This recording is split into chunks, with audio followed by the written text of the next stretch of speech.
Nancy got off the train at the suburban station. Her family didn't expect to see her this weekend because she wanted to surprise them and didn't mention her arrival during the phone call. Nancy's mother and sister weren't anticipating her visit. She asked Uncle Richard, a neighbor who had known Nancy's mom even before her birth, to give her a ride home so her family wouldn't find out. "How's city life treating you?" Richard tried to strike up a conversation. "Everything's fine. I'm slowly getting used to it," Nancy replied briefly. She had grown tired of conversations about her studies. It felt like the older generation had nothing else to ask about. "It's a shame that you didn't make it with your foreign language studies. You're so smart, and yet you couldn't score enough points. Why didn't your mother try harder to save money for your education?" "Helen doesn't even travel abroad anymore. She doesn't need the money." Nancy's mood was completely ruined, but she couldn't make Richard stop. Her mother had raised her to be meek and obedient, but no one allowed him to discuss her family's problems. That's why she didn't like her hometown. Everyone knew everything about each other there, and nothing could be hidden. Nancy arrived late on a Friday evening to spend almost 2 full days with her family. When Ashley opened the door, she almost squealed with joy. "Helen, come here, Nancy's here." Helen, leaning on a crutch, approached them. She was 2 years older than Nancy but had already led a fairly reclusive life. From early childhood, she was a professional gymnast, winning first in city competitions, then regional ones, and finally participating in international events. Her family was very proud of Helen. However, 3 years ago, her athletic career had to be abandoned due to an innocent motorcycle ride with a friend that turned into a tragedy. "Your daughter has a broken leg, and her motor functions are impaired. It's difficult to say whether she will be able to bend her leg at all," the doctor explained to Helen. "How can this be? She's an athlete. She's won abroad many times." Helen's mother looked at him with bewildered eyes. "My God, she won't survive this. What can be done?" "We'll do everything we can. It might take several surgeries to restore full functionality to her limbs," the doctor assured. Ashley couldn't afford the proper treatment for her daughter with her earnings as a janitor at the poultry farm. She had struggled to raise Helen and Nancy without any help from her husband, who had abandoned them in the early years of their marriage.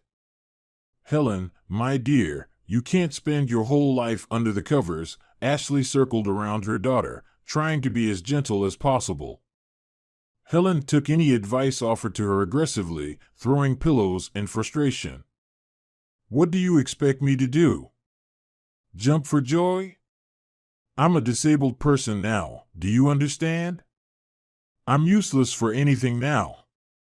Even Kevin left me," the girl cried.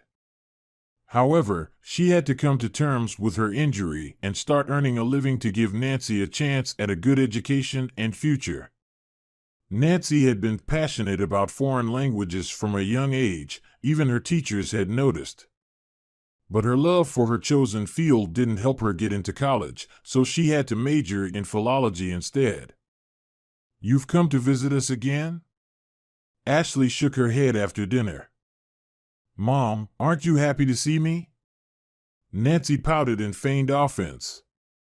"You know what I mean." Ashley sat down on the couch and took her daughter's hand.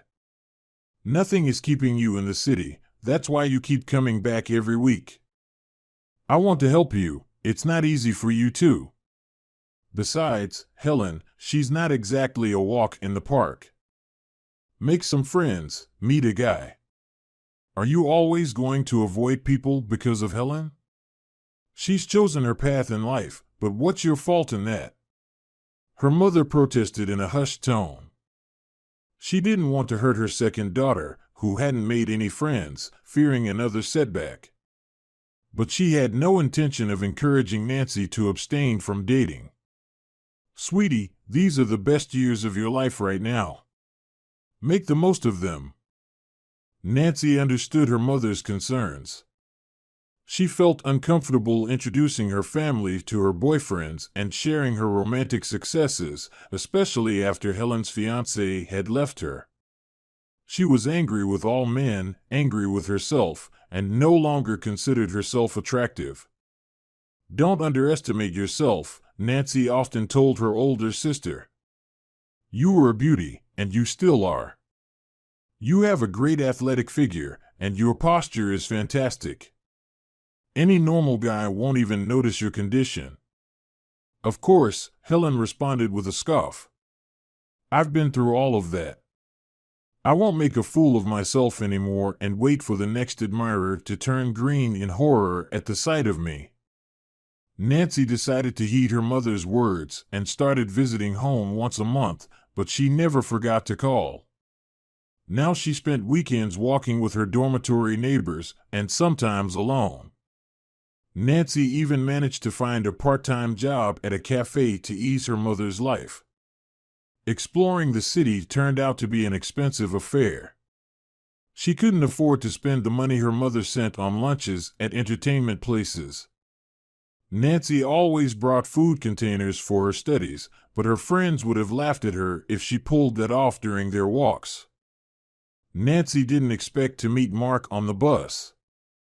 Guys like him usually drove expensive cars.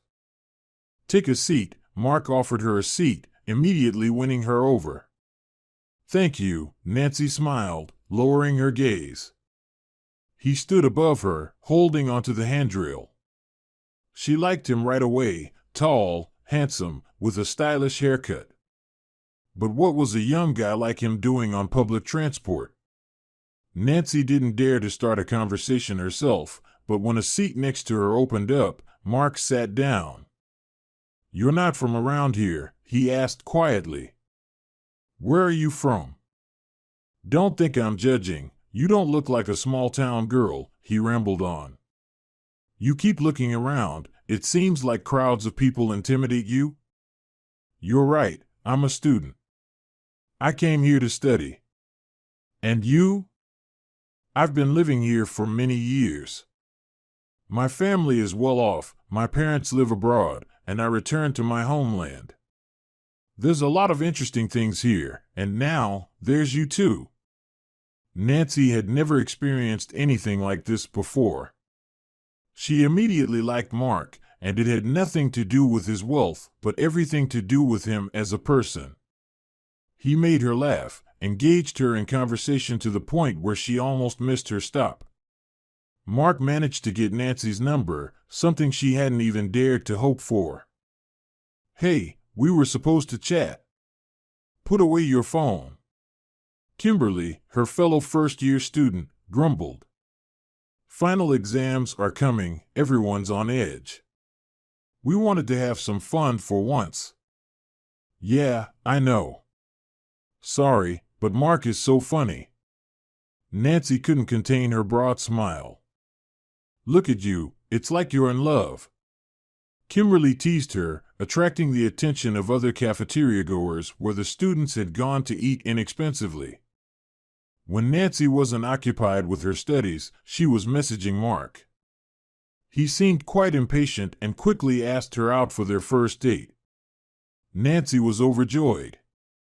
She made a fuss on her dormitory floor, convincing the girls to share some decent clothing with her.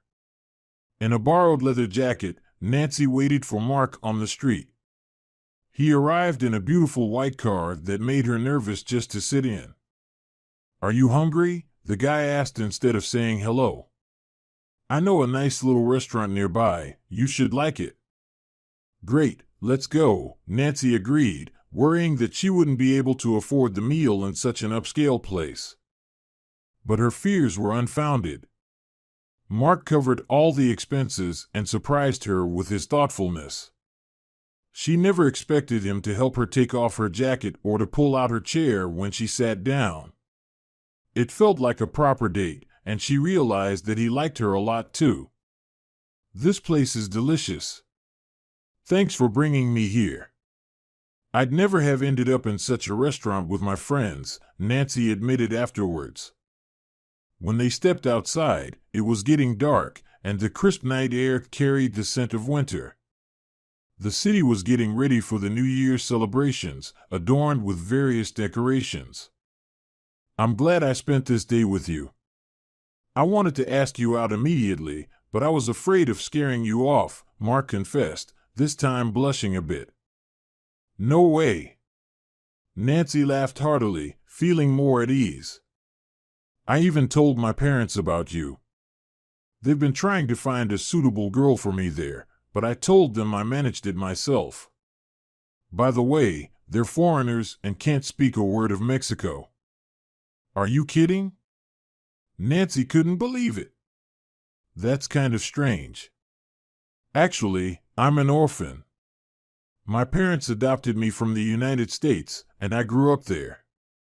After high school, I wanted to move back to my home country. They were initially against it, but I insisted. I remembered Russian from my childhood, and I didn't want to lose my roots. After all, I was born here." Nancy and Mark's romance blossomed unexpectedly for both of them. It seemed like they understood each other without saying much. They had similar interests and outlooks on life. Nancy was amazed at how they could be so alike when they had grown up in different cultures and conditions. "When are you introducing us to your fiancé?" Kimberly teased Nancy, hoping that Mark might have a wealthy friend for her. "Shush, you might jinx it." Nancy waved her hand dismissively. "He's not my fiancé yet," she clarified with a smile. Nancy was head over heels in love, couldn't believe her luck, and still hesitated to tell her family. She didn't want Helen to think her younger sister was bragging about her success. Nancy was already living with Mark when he asked her an important question. "Sweetie, my parents want to meet you. How do you feel about that?" Nancy lay on his shoulder, and he took advantage of her vulnerable position. "Do you tell them a lot about us?" she asked quietly. "I can't help it," Mark admitted with a smile. "Don't be afraid of them. I'll be honest, they were initially against our relationship. They were hoping I'd end up with an American or an English woman. But I chose you. They've always respected my wishes, so they'll accept it." Nancy immediately sat up.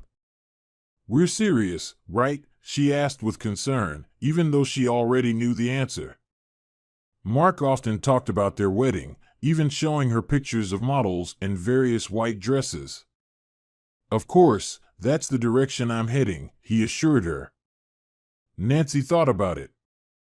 She also understood that their relationship had quickly evolved into a family-like bond. They couldn't go a day without each other, and Mark treated her with such tenderness that it seemed like no other man would ever love her as much. There was nothing wrong with meeting Mark's parents, and after all, they would be getting married soon. "Sure, I agree, and I have no problem with your parents. Plus, I'll introduce you to my family afterward. You did complain that I never told them anything. Come here." Nancy squealed as Mark playfully pushed her onto the bed. "I love you," he whispered, gently kissing her lips. On the day she was to meet Mark's parents, Nancy was extremely nervous. She looked her best. Mark had made an effort to ensure that his girlfriend would make a good impression on his family. His mother even embraced Nancy before taking a seat at the table. "I'm not sure what's customary to bring here," Nancy said with a smile, hoping that Mark would translate her words to his parents. She extended a bouquet of roses to Melissa and a bottle of expensive wine to Robert. She decided not to reveal her English proficiency on Kimberly's advice. "Don't blow your cover, it's better to wait until the end of the evening," Kimberly advised with a wise look when she learned about the upcoming event. "Why wait? It'll be easier for us to communicate in one language. Mark will get tired of translating everything, he's already nervous." "But what if they start bad-mouthing you? If you don't reveal your language skills, you can find out what they really think of you." Nancy decided that Kimberly might have a point in some things, so she behaved as if she didn't understand the sweet exchanges between Mark and his parents during dinner. "Dad said you're younger than he expected, even though I told him you were just starting your third year," Mark chuckled. "If I still look like this at 40, I won't mind," Nancy smiled. She stopped worrying when they moved on to dessert. Everything was going better than she could have imagined. His family had accepted her, despite being wealthy, and they didn't seem to care about her modest background. Kimberly had unnecessarily scared her. But Nancy didn't have time to think about it when Mark's mother addressed her. "She doesn't suspect what we need her for, does she?" she asked in English, still wearing her perpetually welcoming smile. "No, Mom, why would she?" "I'm not an idiot," Mark replied while looking at his girlfriend. Nancy added with curiosity, "What did she say?"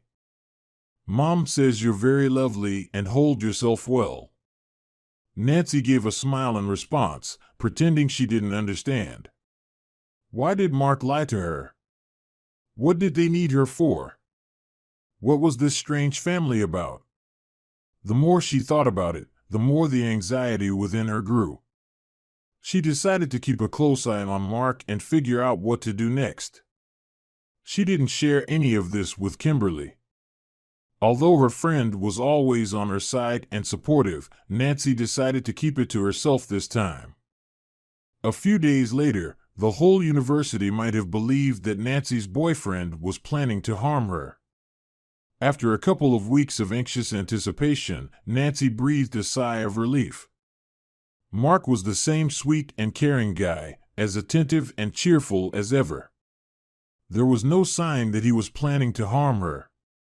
Perhaps she had simply been overwhelmed on the day of the meeting with Robert and Melissa and misunderstood something. She had never practiced spoken English, and she had had 3 glasses of wine that evening. On one of the days when Mark picked her up from the university after her last exam, he suggested, "How about we go to the countryside? I found a house by the lake, spacious and cozy, not too far from the city. We could spend a couple of days there, away from the hustle and bustle. It's incredibly beautiful there, and you'll love it." "Are you suggesting we rent a house? That's so expensive." Nancy immediately frowned. "We can just go to my place. That way, you can meet my mother and Helen. You won't have to pay for anything," she suggested. "Nancy, it's not about the money," Mark touched her cheek. "I'd love to meet your family, really, but that's for another time. This trip was meant for just the 2 of us, to celebrate your successful exams. You've worked so hard this time, and I was worried about you, you know. Besides, I've noticed that you've looked tense recently, and these days are for you. We'll forget about everything and spend time together without phones or the internet." Nancy hesitated for a moment, still concerned about the recent unease she felt, but eventually agreed. "Okay, let's go to the countryside. It does sound nice." Mark smiled and kissed her forehead. "Great, it'll be fun, I promise." Their weekend in the countryside turned out to be a refreshing and romantic escape from their busy lives. They enjoyed the beautiful surroundings and each other's company without any distractions. Nancy felt like she was in paradise, but in the back of her mind, there was still a lingering sense of unease, a feeling that something was amiss. She decided to put those thoughts aside and enjoy the moment while it lasted. "You're right, I agree," Nancy smiled. She didn't want to upset her beloved and insist on her own way. "Great, and we can afford it," Mark said, leaning in to kiss her. "You'll remember these days, trust me." Nancy had to pack a whole suitcase for their 2-day countryside adventure. She couldn't decide what to bring to impress Mark, so she packed several outfits. "Wow, it's gorgeous. The cottage looks like something out of a fairy tale," Nancy marveled as they approached their cottage. It was made of light wood with dark panels and a massive two-story glass wall that provided a view of the lake, with a beautiful morning mist. In the yard, a grill sat next to a few woven chairs and an oval table adorned with golden fairy lights. "I hope you brought mosquito repellent," Mark hugged Nancy from behind as she admired the view. "The owners couldn't catch all of them." "Joker," she smiled and turned in his embrace. "Thank you. You never cease to amaze me. It's so wonderful here. And I'm glad I listened to you and agreed to this trip. I really needed it." "You're welcome. Have fun. We can even go for a swim." The cook came in the morning and prepared our favorite dishes for these days, so we won't have to worry about food. What a sly guy, he thought of everything. Nancy spent a fantastic day with her beloved and couldn't be happier about their trip. She often wondered what it would be like if someone else were in her place. Would Mark have met her? Would he have fallen in love? Would he have met his parents? It was strange to imagine someone else in her shoes. Nancy was sure she wouldn't have noticed anyone else who might have been in Mark's place on that bus. He had something that captured her attention from the very beginning. By dinner, she had dressed in a seductive burgundy dress with straps and a side cut. "You look stunning." Mark ran his eyes over her and handed her a glass of red wine. "Your favorite." "Thank you." Nancy didn't pay attention to the fact that she had eaten very little. However, Mark kept refilling her glass, barely touching his own. Soon, her eyes began to close. Nancy didn't understand what was happening. Why was she suddenly feeling so sleepy? Mark caught her head and carefully laid it on the table, pleased with his success. She came to her senses a few hours later. Nancy didn't immediately realize where she was and why she felt so uncomfortable. Mark was nearby, talking on the phone, but she couldn't make out his words. Her hearing hadn't fully recovered yet. The words sounded muffled. A wave of panic swept over Nancy when she realized why she couldn't move. She was tied up. She must be in some sort of basement. It was damp and smelled musty. "Yes, I told you, everything's ready. I have her. Get the money ready." Now, Nancy was genuinely terrified for her life. Who was he talking to? What was the purpose of all this? Was this really Mark or some evil twin brother? Did they want to sell her into slavery or harvest her organs? Thoughts raced through her mind so fast that Nancy began to cry. "Quiet," Mark commanded harshly. He no longer resembled the pleasant guy she had kissed earlier in the day. "Struggling won't change anything. Let me go, it hurts." She spoke through tears, not believing the reality of what was happening. "You love me, don't you? You won't hurt me, will you?" "I won't hurt you." He softened and sat down in front of Nancy, brushing hair from her face. "Your life is about to change for the better, believe me." "You'll thank me later," he smiled, but Nancy didn't believe a word. "What are you talking about? How can you help me? Untie me now." "Wait, you'll see everything for yourself." "You're so stubborn." "Mark, what do you mean? What are you talking about?" Nancy fell into a panic, not understanding what her fiancé was preparing her for. "What will happen to me? Where are you taking me?" "Don't scream." "It's all for nothing," Mark calmly explained. "Everything will be fine." He tried to keep his composure. It was clear he needed her unharmed, so he was doing his best to reassure her, not threaten or harm her. "Be quiet," he whispered and covered her mouth with his hand. "If you make a sound, I'll give you an injection, and you'll pass out again." As Mark heard the sound of a car approaching, he carefully made his way back upstairs. Nancy couldn't see what he was doing, but she didn't want to waste any time. Frantically wriggling her limbs, she managed to sit up on her knees and reach for the knots on her legs. Seeing a protruding nail from the old wooden door, she used it to free her hands. The small window near the ceiling could be her salvation. Once she was untied, she quickly slipped out just before Mark returned to the basement. She heard him yelling behind her. "Stop, you wretch! Stop immediately!" But Nancy had no intention of stopping. The only light guiding her path was the moonlight illuminating the forest trail. "Stop, or it'll get worse!" Mark shouted after her, but Nancy had no intention of giving up. Thankfully, she had on the sneakers she had worn for their getaway. She wasn't sure how long the chase lasted, but she didn't pay attention to her shortness of breath as she ran. She was driven by adrenaline, with a single desire: to escape. Soon, the trail led to a dead end. She decided to cut through the bushes, hoping to lose her pursuer and praying that Mark wouldn't anticipate her actions. She soon saw lights among the trees. Running closer, Nancy realized they were coming from the windows of a wooden cabin. "Help! Open up!" She pounded on the door, not knowing who would answer.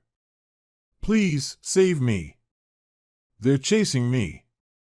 A tall young man in a tracksuit appeared at the door, accompanied by an imposing dog that growled at the unexpected guest. "Zeus, enough," the owner said firmly.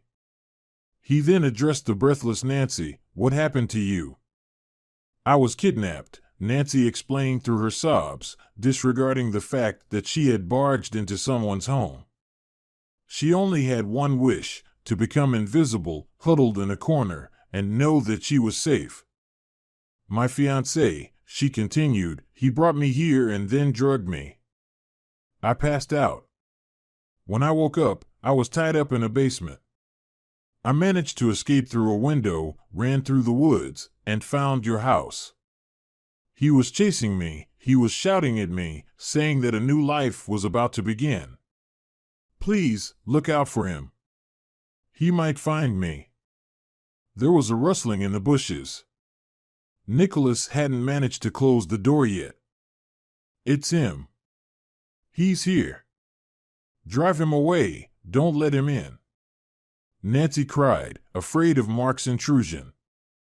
"Zeus!" Nicholas ordered and pointed towards the street. The dog leaped into the darkness, its barking scaring away whoever had gotten too close to the cabin. Whoever it was, they hesitated to enter Nicholas's dwelling. Nancy sat on the floor, trembling from the shock she'd just endured. Her mind was blank. She had had so many questions not long ago, but now she was exhausted from the ordeal and couldn't even find the strength to speak. Nicholas, puzzled, didn't want to be the first to break the silence. He didn't know what trouble this stranger had brought with her. One thing was certain: she didn't appear to be dangerous. "Sit at the table," he finally said. "I'll make some herbal tea, it should help calm you." Only then did Nancy emerge from her stupor. She started looking around, taking note that her lone host lived a modest life in this old cabin. But who was he? And why had a man of his age relocated to such a remote place? "We need to treat your wounds," Nicholas said, as he sat down in front of Nancy with a first aid kit. He soaked a cotton pad with hydrogen peroxide. "You've scraped your skin quite badly. The branches must have done a number on you." Up until this point, Nancy hadn't truly felt the pain that her body had endured. As the adrenaline left her system, she winced in agony at the touch of the cotton pad against her scrapes. She suddenly burst into laughter, thinking, "I must look like a scarecrow. Imagine if someone came across me in such a state in the middle of the night." Nicholas didn't find Nancy's mood swings surprising. He recognized them as common reactions to traumatic events. "It's okay. The important thing is that you're safe and sound. Whom should I call to let them know about you?" Do you have any family? Oh, my God. Nancy suddenly burst into tears. Nicholas wasn't surprised by her emotional shifts. He understood that people often behaved unpredictably after traumatic experiences. My mom will faint. They knew nothing about Mark. I never told them. You'll stay here tonight, and in the morning, we'll contact your family.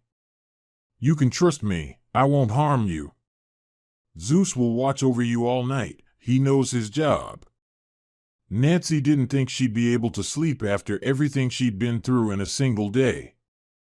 However, as soon as her head touched the pillow, sleep overcame her. After breakfast, she called her mother. Ashley couldn't believe what had happened to her daughter. So, all this happened because you kept quiet? Why didn't you tell us about this scumbag? He wouldn't have dared to do this to you if he'd known your family. I wouldn't have let him. I would have figured him out immediately, her mother yelled into the phone from the taxi en route to pick up her younger daughter. Nancy discovered more about herself during this conversation. She realized her mother was terrified for her, and that's why she couldn't calm down. She felt embarrassed in front of her family, but at the same time, she was immensely relieved that she could hear her mother's voice instead of being in the trunk of a car headed in an unknown direction. Nancy went to the local police station with her mother to ensure they thoroughly searched the basement where Mark had kept her captive and had her blood analyzed. I want to know that this animal is behind bars. Ashley demanded loudly to the officer. Ashley, I understand your frustration, but the investigation has just begun. We have a lot of work ahead, and we will keep you informed, the investigator replied. What if he comes after my daughter? What do you plan to do to protect her? That's unlikely. After such a failure, the suspect will most likely go into hiding. He knows that he will be pursued. And he would be a fool to attempt the same thing so soon. You know, that doesn't reassure me, Ashley stood her ground. I'll look after Nancy at home, but I want you to ensure her protection too. I promise, Ashley, we will have a team of our officers stationed near your home. As soon as Nancy appeared at the doorstep of her family's cottage, Helen rushed to her with tears in her eyes. Don't ever do this again, and don't hide anything from us. You have no idea how worried we were. We couldn't sit still. Why didn't you tell us about your fiancé? We could have known more and noticed something to protect you, Helen said, hugging her sister tightly. I know why you did it. You felt sorry for me, didn't want to brag about your relationship. But I'm responsible for my own failures. I don't want to meet anyone. But that doesn't mean you should do the same. I'll be very happy for you when you find a worthy guy. I love you, sis, and I wouldn't survive if anything happened to you. Nancy couldn't find words to reply. She hadn't heard such words from Helen in a long time. Helen had lived like a recluse for several years and didn't want to connect with anyone. I love you too. I won't do this again, and I promise to share everything with you, Nancy finally said.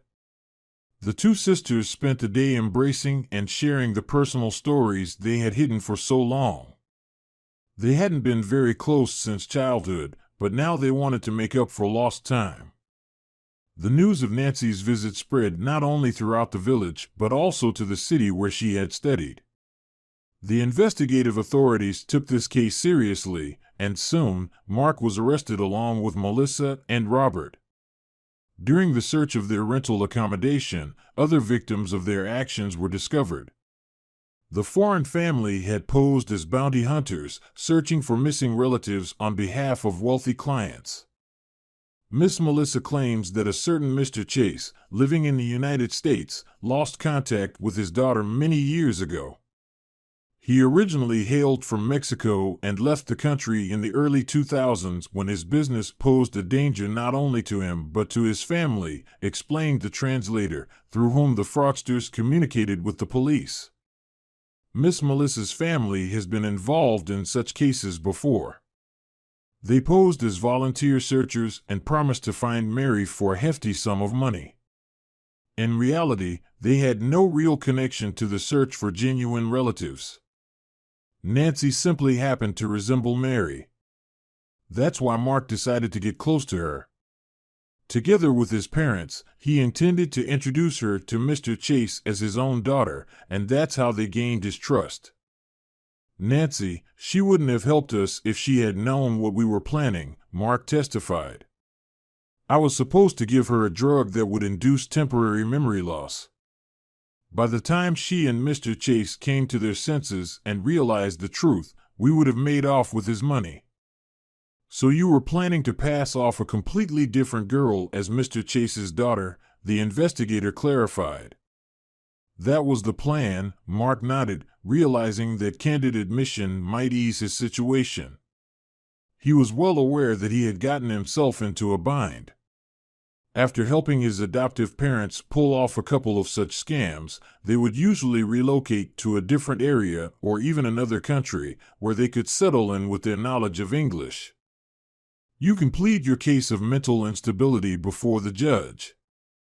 I don't make decisions in this matter, the investigator cut him off. As the trial drew closer, Nancy grew increasingly anxious. She realized that she had almost left the country because of the group of fraudsters.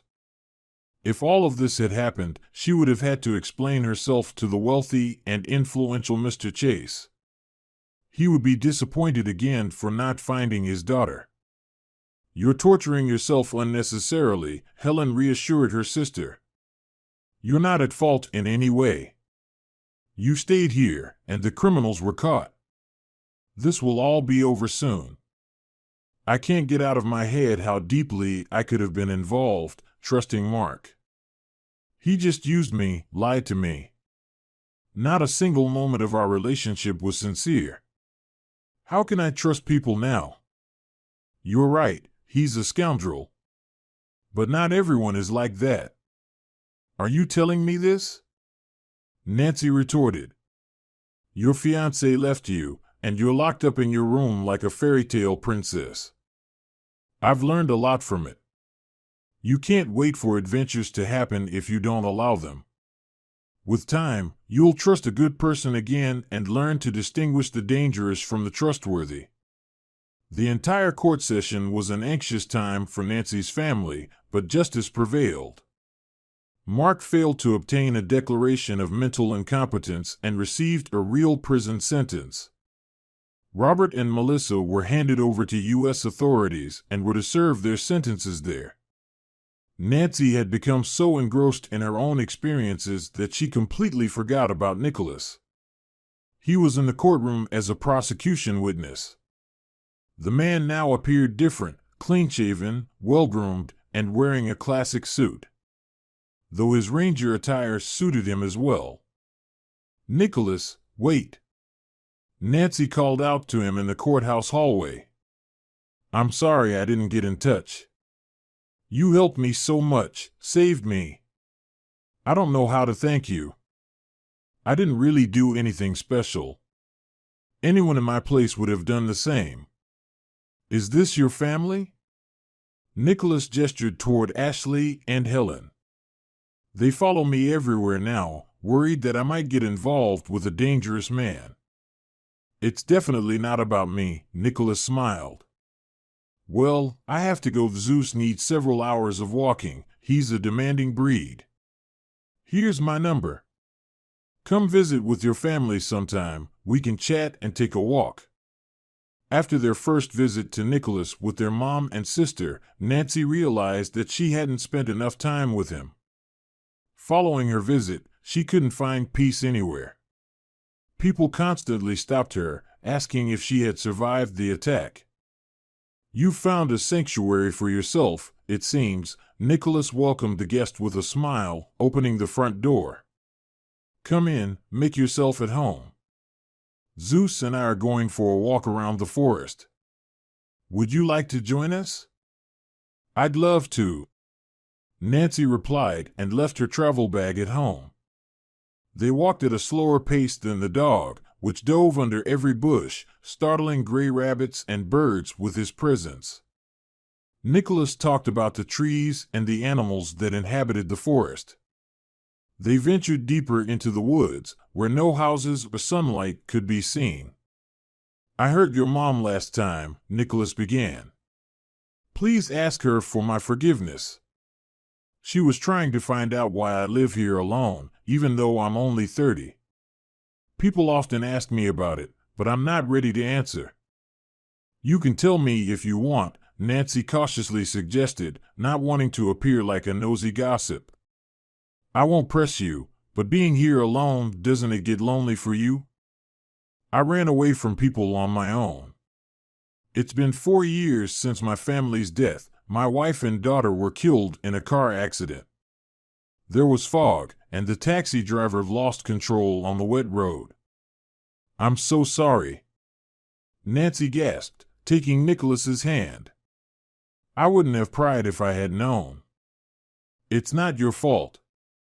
On the contrary, I find you interesting. In the city, people surrounded me with sympathy in their eyes. They all tried to help me, asking about my state. And I got tired of it. I couldn't grieve because everyone who knew me only saw that accident in me. They stopped talking to me about the weather, work, or vacation plans. Casual acquaintances would avoid eye contact when they saw me, avoiding greetings and conversations with the widower as it made them uncomfortable. It was easier for them to avoid me. That's when I decided to change my life. I didn't sell my city apartment, hoping that someday I would heal. The forest helps me, and so does Zeus. I've found peace here. I've met new people, they don't bother me, and I don't bother them. Solitude helps me come to terms with my loss. I'm glad it's working for you. Life is so unpredictable, you never know what to prepare for." Nancy noticed that Nicholas had yet to retract his hand from hers. With him, she felt at ease, and no sense of threat arose. It seemed that he was also feeling better in her presence. She decided to distract Nicholas, steer the conversation in another direction. Nancy realized that for now, he was only willing to share this with her. There was no need to demand more from him. The outdoor walk quickly exhausted her, and she had dozed off after lunch. "Wake up, sleepyhead." Nicholas woke her with a gentle touch. "We're having fish for dinner tonight, and we'll be grilling it over a campfire. Are there any vegetables? I'll prepare a salad." "Excellent. You'll find everything you need in the fridge. There's fresh greens in the garden." Time in Nicholas's company flew by imperceptibly. Nancy became friends with Zeus, who obeyed her commands, even though he had never allowed strangers to control him before. "Oh, you little brown-noser." Nicholas laughed as Nancy rewarded the dog for every rollover. "Do you want to be praised?" After a hearty dinner, Nancy and Nicholas remained in the yard by the campfire. Comfortable folding chairs allowed them to spend several hours in conversation. "You know what's interesting?" Nancy began. "That girl, Mary, the missing daughter of the businessman, she looks a lot like me. I still have a photo from the investigation. I'll bring it now." Nancy returned with her phone, showing her childhood photos and a picture of Mary. The girls had the same hair color, eyes, a similar smile, and a similar face shape. "Is this Mary? Are you sure?" Nicholas stood up. "Yes, what's the matter? Do you know her?" "This is Amanda. We were in the same orphanage. She's a couple of years younger than me, and I haven't seen her since graduation." "Are you sure? She couldn't have ended up in an orphanage. What do you know about her?" "If Amanda is Mr. Chase's daughter, we can help them reunite," Nicholas said excitedly. Nancy laughed at the enthusiasm with which he spoke. "I've never seen you like this before. Your eyes are sparkling. I want to do a good deed. What's wrong with that? Nicholas frowned immediately. Nothing at all. I share your desire. Let's try to figure it out, Nancy suggested, realizing that Nicholas might be right. They could help the father and daughter. They could influence their fate. Just the thought of it was simultaneously frightening and inspiring. The investigator learned from Mark's family that Mary was 7 years old when Mr. Chase fled to the United States. Her mother died during childbirth, and she was raised by a nanny named Rebecca. For several months, Rebecca maintained contact with Mr. Chase, but then disappeared.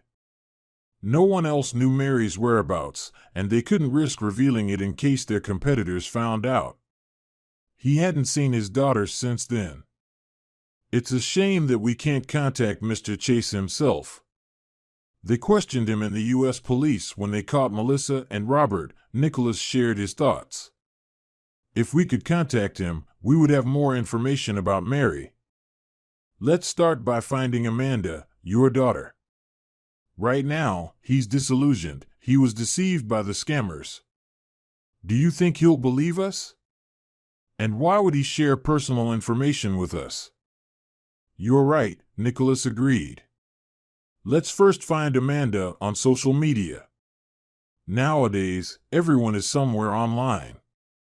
We'll pay her a visit and learn what she remembers about herself and her early childhood. We could also visit the orphanage. Nancy clapped her hands. Maybe they remember how Amanda ended up there. Nicholas had no trouble finding Amanda's online account. He was well versed in the virtual world and even exchanged messages with her. I didn't tell her why I found her. We'll talk when we meet. The chat isn't very serious, he said to Nancy, showing a picture of the adult Amanda. We do share something in our appearance, indeed. Her town is about a 5-hour drive away. Are you ready for the trip tomorrow? And you? Can you leave without worries? Don't worry about me. I'll find time for such an important task. Amanda was quite surprised to see Nancy, who reminded her of herself, standing beside Nicholas. Is this some kind of joke? Nicholas, what are you up to? She squinted, fixing a piercing gaze on him. Believe me, we mean no harm. We want to uncover the truth. Nancy came to Nicholas's rescue. No one is making fun of you, but perhaps you can find your father. Amanda's expression immediately changed when she saw the photo of Mary and the inscription on the back. That's my name. I was called Mary. Well, the next step should be through the police, Nicholas decided. We're powerless here, and they have a connection to Mr. Chase. Less than a week later, Nicholas called Nancy with joyful news. They've met, he said without greeting. Mary, and Mr. Chase. She just called to thank me. She said they immediately did a DNA test. She's overjoyed. I'm really happy for them too, Nancy sincerely replied. They're so lucky to have found each other. They're lucky that we found each other, Nicholas said, and Nancy heard a pause, realizing that his words had an unintended weight to them. She didn't want to read too much into them, but they hung in the air. I'm in the city now, at my old apartment. I've put it up for sale to start fresh. Would you like to help me instead of a real estate agent? Of course, I'm free until my classes start, Nancy agreed, looking forward to spending time with Nicholas. His changing circumstances gave her hope. She was still recovering from Mark's betrayal, but she craved Nicholas's attention. Over the next few weeks, they spent time together, inspecting various housing options. They discussed how to furnish different apartments, where the dining table or the TV would look best. You have excellent taste, Nancy told Nicholas after they left another property. You have a good sense of space and know how to decorate it. Nicholas smiled. Well, I've had a lot of time to learn what I like and how I want to live. Your input has been invaluable in this process, Nancy. As they walked back to the car, they continued discussing the details of their apartment hunt. Nancy couldn't help but feel that their connection was deepening with each passing day. I'm passionate about design, but only from a visual perspective, she admitted, feeling a bit self-conscious.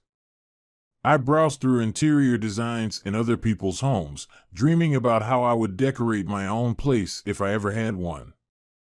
Nancy, I'm looking for this apartment not just for myself, Nicholas said. What do you mean? Her heart began to race. I don't just want to start a new life, I want to start it with you. Nicholas looked her straight in the eyes. She realized he wasn't joking. The lobby is a romantic place too, Nancy smiled, and Nicholas understood that she shared his feelings. He cupped her face with his hands and kissed her gently. Nancy reciprocated, embracing him by the neck. I don't want to rush you, you don't trust anyone right now, he said. Nancy silenced him with a kiss. I'm ready and I want this. Following Helen's advice, Nancy didn't keep her relationship with Nicholas a secret from her family and invited him for dinner at her parents' house. They liked him right away, and there was no suspicion. It was on that pleasant day when someone knocked at Ashley's door. Mom, there's an SUV outside, Helen whispered, afraid of revealing their presence. I'll open it, Nicholas said, and immediately smiled. In front of him were Mary and her father. I told Dad we'd find you here, she said. Come in, Nancy suddenly realized, setting 2 plates and utensils on the table. I'm sorry we interrupted your dinner. Nancy, Nicholas. I want to thank you from the bottom of my heart for finding my daughter and allowing us to meet, Mary's father said. To be honest, we didn't believe this endeavor would succeed, Nicholas replied. But we couldn't stop halfway. Thank you so much. Mary stepped forward and hugged them both tightly. My life has changed so dramatically. I used to have no family at all. Nicholas, you know what that feels like. I do. And I'm glad you two are together now. We're happy for you. We didn't gather here today for nothing, Nicholas said, reaching into his pocket and taking out a velvet box. Oh my God! Ashley gasped, holding Helen's hand tightly. Nicholas began speaking. Nancy, my love, I want to spend my entire life with you. I've learned to live and be happy again because of you. Will you please be my wife? Nancy nodded, unable to speak because of the overwhelming emotions. Mazel tov. Mr. Chase frightened everyone with his loud shout, but they didn't lose composure and cheered him. Nancy and Nicholas had to kiss in front of everyone, unashamed of their happiness. This is a great start. Mr. Chase laughed. First toast for me. As a token of their gratitude for reuniting with their daughter, Mr. Chase paid for Helen's surgery so she could recover and dance at her sister's wedding. For the actual celebration, they gifted the young couple a 2-story house in the city center. This is too much. Nancy marveled, unable to accept such a gift. You've done so much more for us. Mr. Chase shook her hand. We won't make it to the wedding with all the work we have. So, I wish you happiness and mutual respect. Thank you for everything. Take care of Mary, Nicholas said farewell, hugging his old friend. Helen never expected to get rid of her limp. She had convinced herself that she would never be happy again. Mr. Chase's act left her stunned. I'll be able to walk. On my own. Helen yelled to the whole ward when Nancy and her fiancé came to visit. Let me recover, and then you can celebrate. I'll dance with everyone. I never doubted it. Nancy laughed, hugging her elated sister. She hadn't seen Helen so full of smiles in a long time. For their wedding celebration, the couple invited only their closest friends and family. Those who genuinely rejoiced in their happiness, with no one looking at Nicholas with sad eyes. Only those who wholeheartedly celebrated their joy. On that day, toasts were raised, cries of Mazel Tov echoed, and they danced until they couldn't anymore. The newlyweds spent their honeymoon in their familiar forest area, renting a cabin with a pool. Nancy's loud voice made Nicholas panic and snap his eyes open. He remembered anything could happen in the woods with her. "Darling, wake up quickly. Come on, wake up." "What? Who? Why are you shouting?" Nicholas groaned as he stretched in bed. "I'm pregnant. Oh my God, look. It's 2 lines." Nancy yelled, holding the positive pregnancy test in her hands. "We're having a baby." "Are you sure?" "Wow," he exclaimed. "I was afraid to tie you up again, to kidnap you." Nicholas got up from the bed and embraced his astonished wife.